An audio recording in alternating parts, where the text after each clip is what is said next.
Karen thinks my sons are yard workers. We are a mostly Hispanic family that lives in a modest middle-class neighborhood. Our teenage sons maintain our lawn and also our neighbor's lawn. She's a single mom and ER nurse and appreciates the help. Cass, Karen, older son 19, younger son 17, me, and husband. And there are bonus characters at the end. My sons had noticed a few times that there is a woman in a silver Lexus that rolls past our house a few times when they've been out there. She basically just pulls up in front of the house and idles in the middle of the street staring. Finally, one evening, she worked up the nerve to roll down the window and speak with them. The first time, Karen. Hello, I saw your boys doing the yards and wondered if you could do mine too. Older son, possibly. Where do you live? Karen, I live in 3 miles away, much more expensive neighborhood. Older son, I am sorry madam, we don't have a truck and the lawn equipment won't fit in my car. Karen, okay, thank you, no problem, bye. A couple of weeks later, Karen rolls up again. Karen, hello, I saw you boys doing the yard and wondered if you could do mine too. Older son, I'm sorry madam, like we told you last time, we don't have a way to transport our lawn equipment. Also, this isn't really a business, we just do it in our spare time to help out. Karen, well, how do you get it all here? Younger son, we live here and we do our neighbor's yard as a favor. Karen, you live here? Let me speak to your master. Older son, you mean our parents? No, your master, owner, boss, whatever. Younger son comes inside to get me and relays what's happening. I'm still a little disbelieving and think he's surely misunderstood.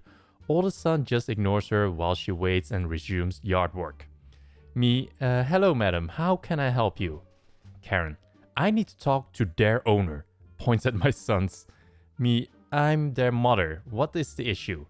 Karen, who is their owner? I want to speak with them. Me, they don't work here, lady. This isn't a business. They are my sons. Karen still doesn't seem to understand that I am the mistress of the house, also referred to in 2020 as the homeowner. At this point, my husband, who is Caucasian, comes out of the house to see what is happening. Karen to my husband, Sir, hi, I was wondering if you would allow your workers to come do my yard. Husband, who has not been apprised of what the hell is actually happening, but realizes something is definitely not right. Hey madam, these are my sons, they live here, is something wrong? Karen seems to finally realize what is happening and mumbles something of an apology to my husband only and gets back into her car and leaves. But wait, there is more. About an hour later, 2 police officers, 2 separate squad SUVs, shows up at our door. Lights flashing and weirdly parked blocking the street. My husband answers the door and the officer explains to him that they got a complaint that there was a burglary in progress. My older son provided them with her vehicle description and license plate. He was smart enough to note, sensing she would be trouble. The officers explained that they have gotten several neighborhood watch calls about her. Apparently, she often drives around our neighborhood trying to hire handyman lawn workers for cheap. Whistling at me is not the way to go.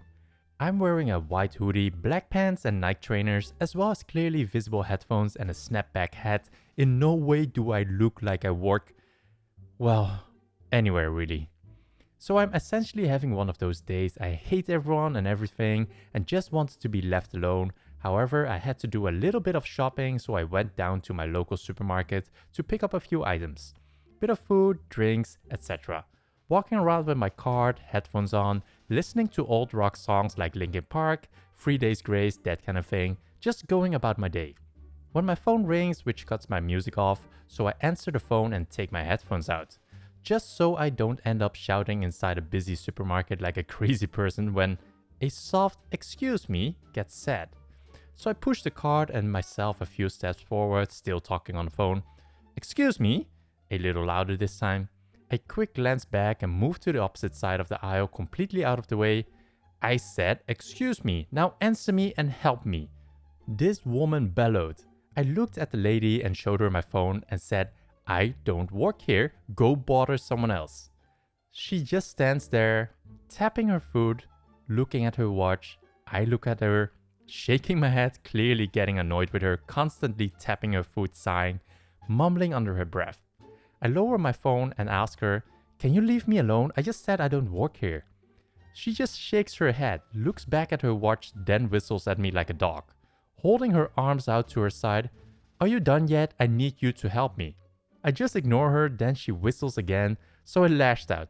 "Listen here, love. I'm not a fucking dog, so don't whistle at me like one." She looks at me in a shock and horror, then slaps my phone out of my hand and walks off. I shake my head as she goes away, picking up my phone, and then yell at her, "Excuse me," and whistles at her as she turns the corner.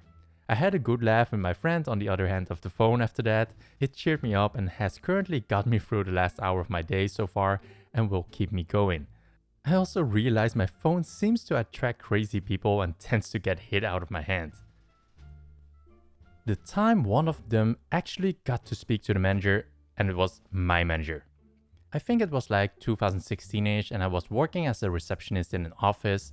My boss, owner of the business, was actually a very good friend of mine that I had known for a really long time. Anyway, she would occasionally give her employees gift cards to different places to buy some more work attire, as the dress code kept changing as the business did. I took mine and set out to Target. I was in the fitting room trying on some stuff when I hear what sounds like a stern, angry bitch talking.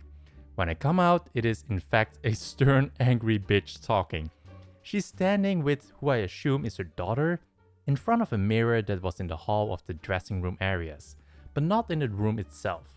She's basically railing into this poor girl who can't be more than 13 or 14 about how if she lost weight, clothes might actually look good on her. This lady was actually pretty big herself, not that that is a bad thing, but hypocrisy and mental abuse is. The poor girl looked defeated, and I kinda watched them as I handed my items I didn't want back to the girl working and said something along the lines of, "Man, some people suck," in a voice I thought was pretty low. I guess it wasn't. The bitch thought the girl working the counter said it at first and started to go after her. I told her I said it because that girl didn't know me and didn't need to lose her job over me. I mean, I'm sure you can guess what happens next. She wants to speak to my manager. I tried the whole "I don't work here" thing, but her rebuttal is that I obviously do, am obliviously here on my day off, and should still be reprimanded for being rude about a customer to my little friend. Not that I wouldn't be friends with the girl working there, she seemed lovely, but we had never met before, to my knowledge anyway. I'm about to tell her that when a new idea dawns on me. "Yeah, you can talk to my manager," I tell her, getting my phone out. I just have to call her because she isn't here today. Entirely true, my manager was at home that day, getting ready for a party I was later attending at her house. I call her, she answers. I say, "Hey, I have someone here at Target demanding to speak to you." There's some quite obvious confusion on her end. All I hear is, "Okay," before putting her on speakerphone. I'll be damned if a stranger is going to press my phone against their face. "Okay, you're on speaker."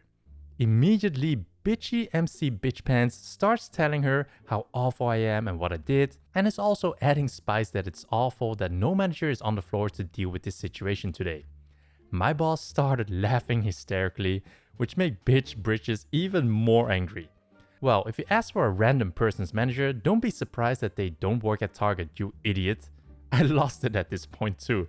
I apologized to the nice young lady working the rooms, put my phone to the ear so I could laugh it off with my friend's manager, and start to walk away. Of course, Bitchenstein is still yelling at me because I'm awful and I see what I assume is an actual manager coming over to the rooms.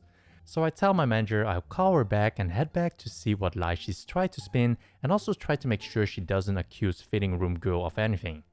Lo and behold, she was trying to blame that girl and started yelling about that bitch, me this time, coming back and I should be punished too. Luckily, the manager saw me and immediately says, "I have never seen her before in my life, she doesn't work here." Angry lady says she can't deal with her lies anymore, grabs her poor, embarrassed beyond all reason daughter, and is walking away. The manager apologized to me and the employee, but it's not like I ever blamed him, he was super kind.